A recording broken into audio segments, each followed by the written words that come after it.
او باغی کی آیات مبارکو یو او یایم چې پرون باغی کی یو مثال ذکر شوی د غلام او د مالدار سړی دا په اثبات د توحید د الله جل شانه څنګه چې مالدار او غریب یو شانتی نشي کېده نو دغه شانتی رب چې هغه د ټولو خلکو را رزق او دا ورکي نو دا هم برابر نشي کېده چې یو مالدار سړی هغه بخپل مال کې رضان سره بل سړی هغه شریک کوي نو هغه داسې نشي کولی نو څنګه د الله جل شانه په هغه لوی ذات کې نور شریک کول نو بیا په آخره کې وی آیا تاسو د الله د نعمت د انکار کوئ یعنی ایمان دی یا اسلام دی او یا قرآن کریم دی او په دې مضمون بیا په نور سورتونو کې هم داسې راغلی لکه سوره روم 28 سپاره آیت نمبر 28 سوره زخرف 50 سپاره آیت نمبر 22 سوره انعام آیت نمبر 165 نو دا مضمون په دغه آیاتونو کې ذکر شوی دی وس دلته تم و معقلی دلیل ذکر کړي والله جعل لكم من انفسكم ازواجا الله تعالی پیدا کړی تاسو لرا تاسو د جن ازواجن جوړې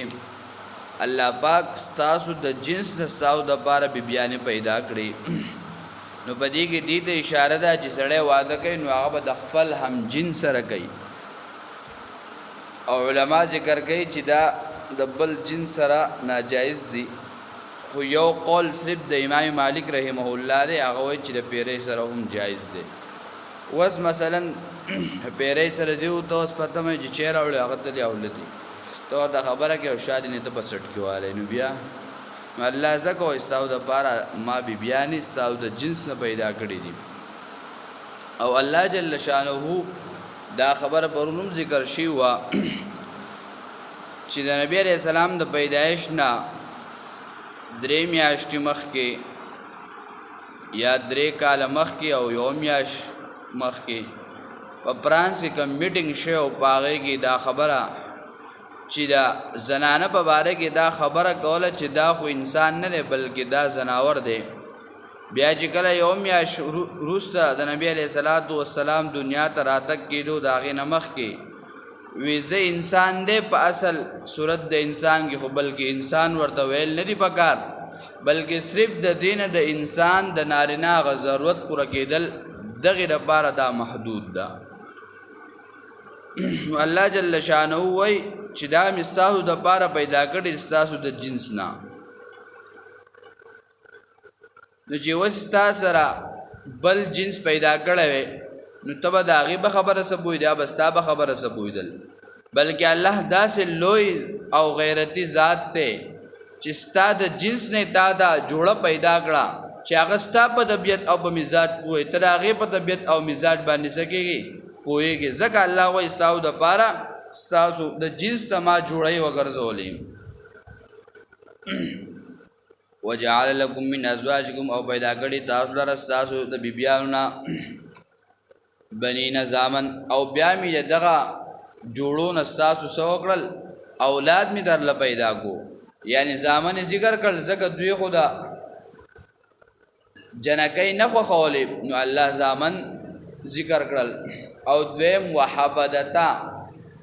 او خادمان او نوسی نو الله وای بچی می هم پیدا کړل او نوسی می در لهم پیدا کړل خادمان می در لهم پیدا کړل زکه د بچو په اعتبار سره نوسی هغه نږدې وي او یو هغه خدمت کې هم منډه تړلوي لکه نوسی دی جونی کله سرګټ عمراوړي نسوار عمراوړي خدمت پلوم کوي هغه په مشغوله او خپل کار دی مخلي دغه شانتي غلام شو هغه د حکم کول هغه هم په منډه تک کوي نو دغه باندې د مبصرین هغه اخلي ورزقکم من الطيبات او خوراک درکې تاسو ته ښه من الطيبات دا پاک سيزونه نو پدې کې مراد سره هغه صحت دی یو خو د انسان شهرت چې الله وایي ته مې مشهور کړې په بیبي سره چې تعالی مې اولاد درکو او بیبي مې درکړه ستا د جنس نه، نسي دي وشول، زامن دي وشول، نو ته پوه شوې قام قبیله دي وشوه، نسب دي وشو، حسب دي جوړ شو. خو دلته ورزقکم من الطیبات او خوراک درکوي ښه دغه پاک څیزونه، یعنی صحت دله هم زه درکومه، د صحت درکېدل دا هم زما له طرف نه دي، بل څوک صحت ورکوونکی نشته، بل څوک روغ وجود ورکوونکی نشته، دا هر څه ټول څه دا زه کومه. افبالباطل یؤمنون، نو آیا په باطل باندې دوی ایمان لري، وبنعمت الله هم یکفرون، او د نعمت د الله نه انکار کوونکي دي. آیا دوی بیا هم د الله نعمت نه انکار کوي، یعنی توحید نه انکار کوي، ایمان نه راوړي. یا ابن کثیر رحم الله ذکر کړي چې دوی هغه نعمت د الله پټي یا نسبت نورو ته کوي. مثلا یو سړی کار سپې دی هغه یې لګه منګه خدا سپې ساتي غلدار راځي دی هغه پوب کوي نه، دا بس یو واسطه ده، بلکې ساتل هر څه حفاظت سو کوي دا الله کوي، دا خدا کار د الله دی، بلکې سپې ته ګوره او کار دی ګوره. یو سړی تلو دی، یو سړی سپې خوښ شو، هغه ته وی چې لکه دا سپې مال لګه غول نور کو ډیر زیات ورته کلک شو، نو سړی ورته ولاړو، هغه وی چې دا د زرا کوس کم نسور به براګي، هغه بس انعام به درکونو، هغه لاړو بس هغه د نشي ډیر شه دوه نه راوړي، چې کله یې راوړي بس هغه سپې دی واچولې په خوخه کې، هغه به وښه شو، سړی ور وخته او سپې راغس په وخته دی راغوس کو سپې دیواله انعام راغوا، هغه نور پسنیم خو خدا سپې ډیر بے غیرت شی دی، وی د خپل ځان دی پام نشي کوله چې سړی د ځان نشړل، هغه چوت کو پوګي راغه سودل ته راوړو. نو نسبت غیر ته کول نه، بلکې اصل حقیقت او نسبت الله ته کول، خدا نوري اسباب دی واسطي دی باغی باندې بسګو هغه به استعمالو، بلکې اصل سپارل بچا ته کو هغه به الله جل شانه ته کو. ويعبدون من دون الله، او بندگی کوي وزدلتا رد کوي په شرک په عبادت، چې عبادت پر چا کوي، عبادت به د الله، د الله نه ما سوا د بل چا عبادت پر نه کوي، او د الله نه ما سوا د بل چا نه مدد نه غواړي، دا هر څه بچا ده کوي، سجدا رکوع دا بچا لپاره کوي، دا به د الله. ولا اله غیره، دغه شان دي التحیات لله والصلوات والطیبات، مالی او بدنی جانی عبادتونه د چا لپاره دي، دا د الله لپاره دي. نو د الله لپاره به عبادت کې هغه د بسر ټټه داغه نه ما سوا د بل چا عبادت او د بل چا رکوع سجده باندې کې. ويعبدون او بندگی کوي دوی من دون الله سوا د الله نه، ما د هغه څه لا یملک لهم رزقا، د هغه چا چې نشي ورکول دوی ته روزي، من السماء والارض، د اسمان او د ځمکې نه، شیئا هیڅ قسمه، ولا یستطيعون او نس وسلري. ای تاسو د هغه چا نه چې هغه نه د اسمان د طرف نه او د ځمکې د طرف نه څه قسمه تاسو له روزي درکول شي، بلکې هغه پاینده کې هم وس هغه طاقت نه لري. لکه واقع مشهور ده چې الله پاک د رزق هر مخلوق له رزق څوک ورګي، اتل زر مخلوقات دي چې الله جل شانه دوی ته رزق ورګي، بیا پدې کې درې سيزونه هغه داسې چې هغه جمع کول کوي، د سهار د پاره، د شپې د پاره، د آینده مستقبل لپاره، یو انسان، او دویم منګک، او دریم هغه میګي وړو کې شی د دومره غړه دانه به راغسته او منډي بوې سړی دا منګک بس ګوري نه بس شی په خلکه او سړی دی رسي د سبا د بعد دغه شانتي انسان هغه د سبا لپاره د مستقبل لپاره سوچ کوي، فکر کوي په مستقبل کې بس چل کیږي. نو دا درې سيزونه دوی جمع کول کوي، او دا نور علاوه پاتل زر مخلوقاتو کې بس الله پاک هغه زناور چې هغه د تازه غوښه ورګي، تازه وینه ورګي، بس دا ججوري تشویزی مرغی سار ما خام راځي، هغه رزق ولا چا ورکړي، الله ولا ورکړي. یو صحابي بارک راځي، فلا تضربوا، نو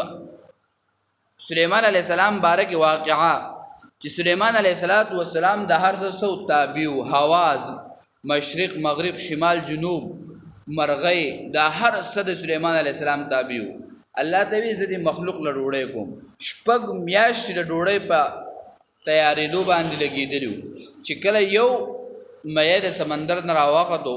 او هغه شپږ میاشتې تیارې د خوراک هغه په یو لقطه باندې وخوړو وی نور وی نشتا وی الله مال هر روزانه د دو لقطې راکړي الان کې سوچ کول چې څومره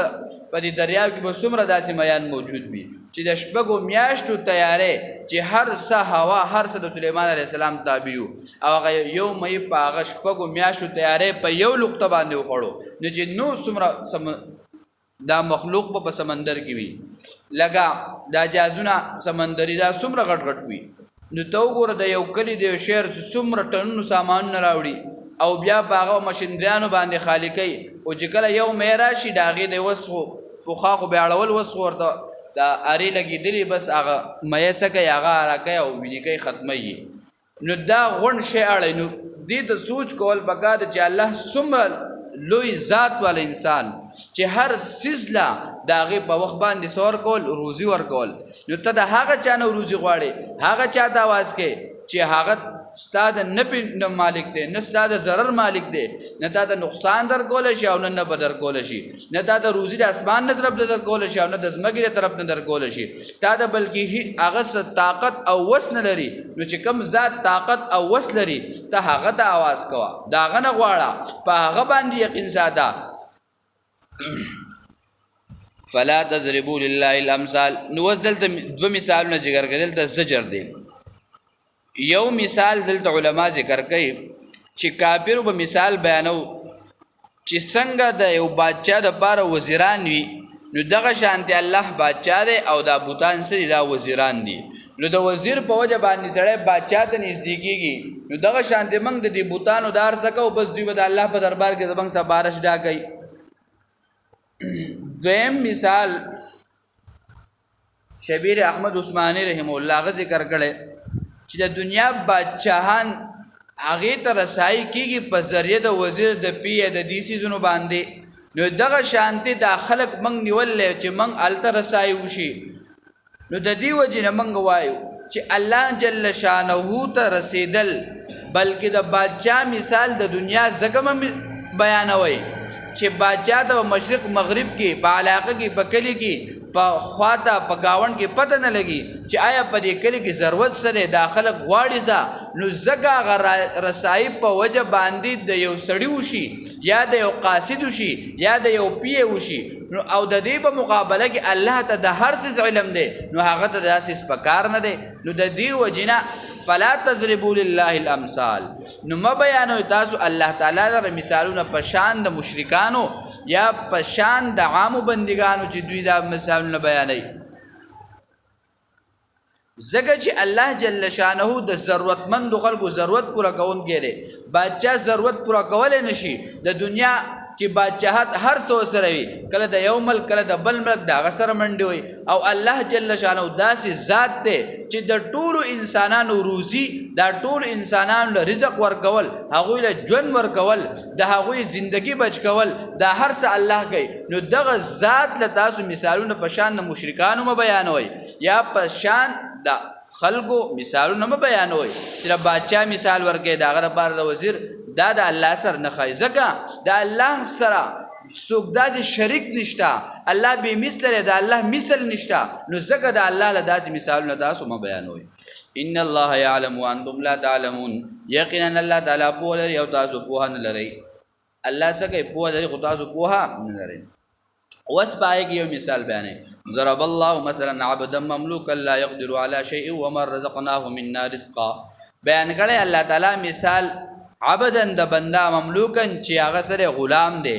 لا يقدر على شيء وس نلري په هیڅ څیز باندې ومن او هغه څوک رزقناه منا رزقا حسنا چې روزي ورکړي د موږ هغه ته د خپل طرف نه رزق ښایسته فهو ينفق منه سرا وجهرا نو هغه خرج کوي د هغې نه به پټه او بښکاره هل یستوون آیا دوی برابر کېدی شي یو طرف ته غلام دی د هغه په ځان باندې قدرت نشته ځکه هغه د بل په اختیار کې دی او بل طرف ته آزاد سړی دی هغه په خپل مال هر څه باندې قدرت دی چې کله خرج کوي وغواړي خرج کولی شي چې کله نه ورکوي جو بس نه ورکوي بلکې بل طرف ته غلام دی هغه خو مالک د هغه مالک بل دی د هغه آقا بل دی هغه خپله په غلامۍ کې دی هغه به د بل څه ازادي او بل طرف ته آزاد سړی دی چې هغه کله خرج کول وغواړي د مال بل خرج کوي په کله به پټه ښکاره کله به ښکاره باندې خرج کوي نو الله وایي آیا دا دواړه برابر دي دا برابر نه دي نو دغه الله چې آیا دا انسانان په نسبت د الله غلامان دي نو دا څنګه آزاد دي یا دویم دا چې دلته عبد مملوک دا ذکر کو د دین مراد چې هغه آزاد عبد کله کله په معنا د آزاد سره راځي نو هغه آزاد دي لرکو مملوکی وسره ولګو بلکې چې هغه غلامی یا دریم دا چې مکاتب هغه خپل پزان باندې هر سر وس طاقت لري یا دریم دلته چې صيغه د جمع ذکر کړه نو مراد دلته جمع ده زګه چې یو بی اختیار دی یو با اختیار دی یو د چا په اختیار کې یو هغه خپل اختیار باندې هر څه کوي او دریم څلورم ذکر کړل ابن جوزی رحمه الله په خپل تفسیر کې د عبد مملوک نه مراد هغه سره هغه ابو جهل له ومن رزقناه منا رزقا د دین مراد هغه ابوبکر صدیق رضی الله تعالی عنه ده الله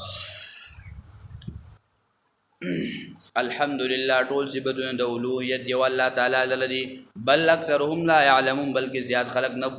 بلکې زیات خلق په نه لري یو واقعا حدیث کې راځي حبیب رضی الله تعالی عنہ دا یو صحابي دی ډیر روانو د عثمان رضی الله تعالی عنہ خواله د ملمتو په دور باندې چې زبلار شم دا غو ملمشم پکور کې ماشوم بچي او هغه جړل ویزه زما د ډیر پاتې کو خو چې کله ماشوم جشن بیا سوق پاتې کو دا چې بازي کول ټول بسر راغس نه بیا سوق پاتې کو خامخا وي بوزي نو چې کله را روان کو نو پلار باندې وي ددنه ماشوم نه پیسار غورځیدل وی دا اس تیز روانو دی خپل پلار دی وی چې ابا جان زما پیسار غورځیدل وی در خپل اس ودرو او واپس تاو کو دی خپل پیسار دورس اب چې ماشوم یې دلته پیسار گزارشال دی ودرو چې د څنګه خپخ کتګړه التا اډو کې پروتو در پر خپکی لاړ وس التا ورزم ګرم دا نور هم ګرم دی اول د سشتین اډو کې لرګړې وی دیزي نو چې کله د دې واقعې یو بل صحابي خبر شو هغه لاړ عثمان رضی الله تعالی عنہ دا خبر ورسو چې آیا ستا یو میلمر روان دی خود دغه شانتی پلار کې خپا هغه خوښوي دا او پړسیدلې دا نو چې عثمان رضی الله تعالی عنہ خبر شو هغه پوری داغه دراتو مخکې طبيبان راوغتل چې زما میلمر راځي او د پلار کې ورته تکلیف رسیدلې هیڅ پته نه چې څه تکلیف دی طبيبان ټول راغلل څنګه راغلل داغه په وګتا نو بس عثمان رضی الله تعالی عنہ ته وی چې دا کینسر شوی دا کټ کول غواړي